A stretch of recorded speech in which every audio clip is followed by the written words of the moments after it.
I don't care kung tinutulungan niyo si Sean. Hindi naman ako magsusumbong.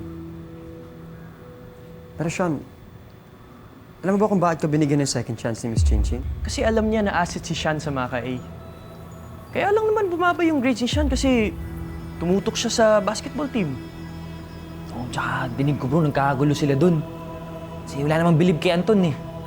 Puro angas, di naman team leader. Di pares nung si Sean yung team captain. Dude, saka, sino bang maniniwala na si Zeph yung magsispill ng failing grades mo?